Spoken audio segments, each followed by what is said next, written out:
je m'appelle Kéménie Nathalie Sandrine. Je suis entrepreneur, fondatrice de Archi et Déco Group, qui est une entreprise qui faisant dans les prestations de services en architecture d'intérieur et en décoration.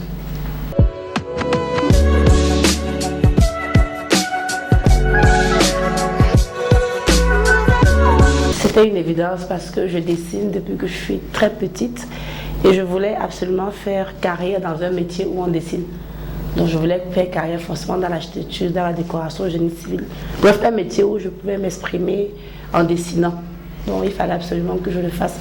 Et j'ai travaillé longtemps, près de 10 ans avant de monter ma boîte aujourd'hui, il y a 4 ans. Mais ça reste toujours des métiers qui sont liés à, comme je disais tantôt, le dessin. Donc c'était une évidence pour moi que j'allais faire carrière dans un métier où on dessine.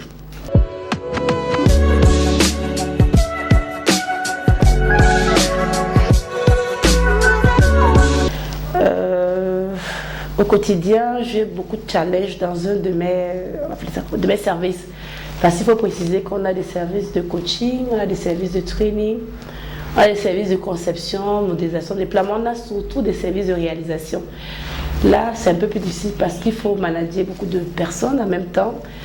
Les carreleurs, les staffeurs, les plombiers, les électriciens, les maçons, tout est tâcheron. Donc, c'est pas évident de manager sur un même chantier, parfois 50 personnes, parfois 100 personnes, c'est pas évident. Et toujours pour les chantiers de réalisation, il faut manager le client parce qu'il y a beaucoup d'argent qui circule.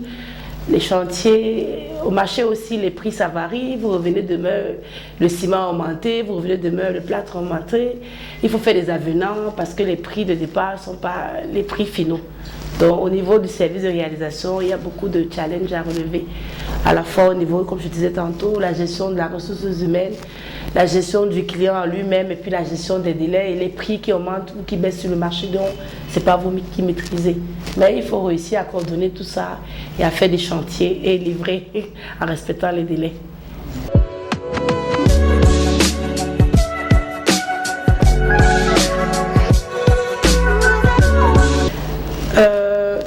Déjà, il faut savoir que moi, je comprends en termes de réalisation, pas forcément le profit, pas forcément le profit, parce que je sais que les entrepreneurs recherchent beaucoup d'argent.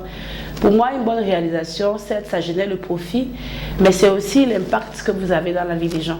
C'est ce qui est très important. Donc, à ce jour, depuis un peu de 10 ans de carrière, j'ai fait beaucoup de projets et j'ai vu comment ça a transformé la vie des propriétaires. Et j'ai entraîné beaucoup de personnes, plus de 1000 personnes formées. Il y a beaucoup de personnes, grâce à cette formation en décoration, ça a changé leur vie. Donc si je dirais aujourd'hui, mes meilleures réalisations ne sont pas où j'ai eu le plus d'argent. Mes réalisations sont celles qui ont vraiment eu un impact dans la vie des gens, ou des élèves que j'ai formés, que j'ai pris dans la rue, qui ne faisaient rien, et aujourd'hui qui gagnent leur vie grâce à la formation que je leur ai donnée. Mais en dehors de cela, on peut citer des grands chantiers que j'ai eu. Je ne vais pas citer des noms, mais je peux citer des gros projets que j'ai eu à la fois État comme privé, comme l'autorité aéronautique, comme le crédit foncier, comme les projets qui appartiennent à des résidences privées du côté de Ala, des résidences privées du côté de Douala, des gros chantiers qui vont parfois jusqu'à 2000 m², dont j'ai eu des awards. Mais je continue de dire que ma réalisation reste le nombre de personnes que j'ai formées et que j'ai transformé leur vie.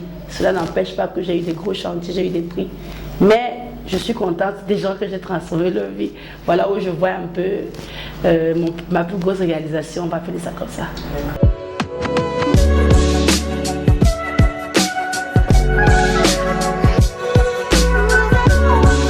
C'est la plus drôle aujourd'hui parce que j'ai pris du recul, mais à l'époque ça m'avait fait mal, ça m'avait touché.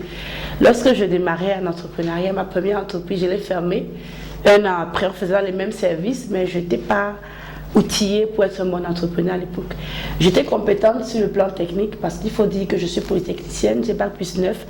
J'ai 3 formations techniques, architecture d'intérieur, architecte, urbanisme, mais ma première entreprise a fermé après 1 an.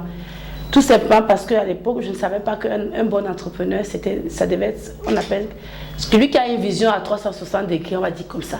Cela veut dire qu'en dehors de ma compétence technique, il fallait que je sois un bon comptable, il fallait que je sois un bon fiscaliste, il fallait que je sois un bon leader, tout ça là. Donc aujourd'hui, j'en rigole parce que je me suis corrigée. Et quand je vois le premier échec que j'ai eu il y a de cela 6 ans, quand j'ai fait ma première boîte, et aujourd'hui, ça me fait rigoler parce qu'il y a eu beaucoup de changements entre-temps. Donc je peux dire que la première anecdote, c'est de penser qu'on peut devenir entrepreneur parce qu'on est compétent. On devient entrepreneur parce qu'on a une vision à 360 degrés. C'est ce que je peux dire sur ce coup-là.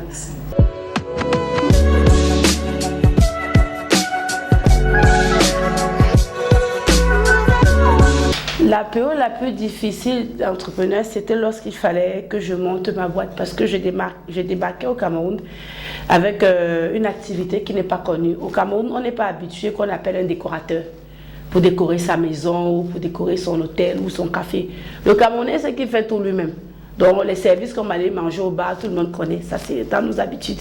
Aller manger le tarot le dimanche. Ma mère dit que quelqu'un construit sa maison et qui va appeler un décorateur pour venir lui faire un devis, lui proposer les idées, ou appeler par exemple un décorateur pour décorer son institut de beauté, ce n'était pas évident.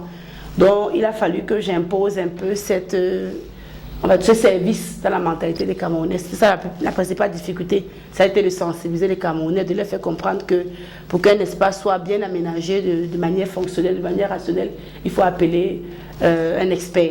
C'était ça ma principale difficulté, d'imposer ce service-là aux Camerounais, comme un service qui se paie bien sûr. C'est là où j'ai eu le plus de difficultés.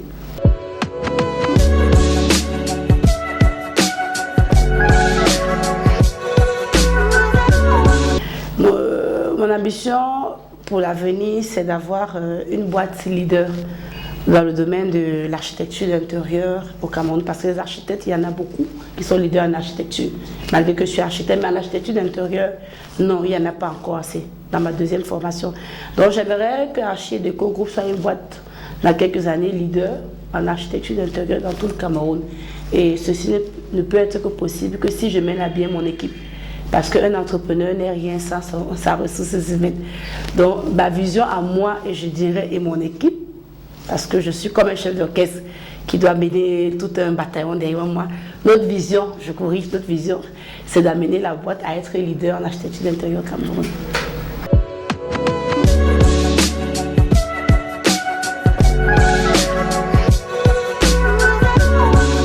Je dirais à un jeune entrepreneur, surtout, de croire en ses rêves, mais que ce rêve-là soit réaliste, que ce rêve ne soit pas démesuré. Ce rêve doit être réaliste, premièrement, et puis de se lancer même si on n'a rien. Parce que dans l'entrepreneuriat, il faut d'abord avoir un business qui marche avant de chercher l'argent. Beaucoup de nos jeunes entrepreneurs se plaignent de financement, mais ils n'ont pas vraiment un modèle économique. Ils n'ont même pas essayé l'activité dans le noir avant de voir si ça fonctionne, avant de rechercher le financement. Ils restent au quartier, ils montent des business plans avec des meilleurs graphiques et ils veulent que les banques leur donnent de l'argent ou bien que les amis ou les camarades, la famille donnent de l'argent. Non. Il faut d'abord se lancer dans le business, commencer petit, nourrir le business, développer le business, voir que le business est viable et puis là maintenant on peut chercher des partenaires pour chercher à grandir le business. Donc pour moi, démarrer dans l'entrepreneuriat, c'est d'abord se jeter dans l'inconnu, voir, améliorer ce qui est bon, mettre de côté ce qui ne donne pas et puis avec du temps trouver des partenaires pour pouvoir grandir son business. Ok, d'accord. Je remercie, merci vraiment Top In et ce fut un plaisir aux internautes de m'écouter. Merci.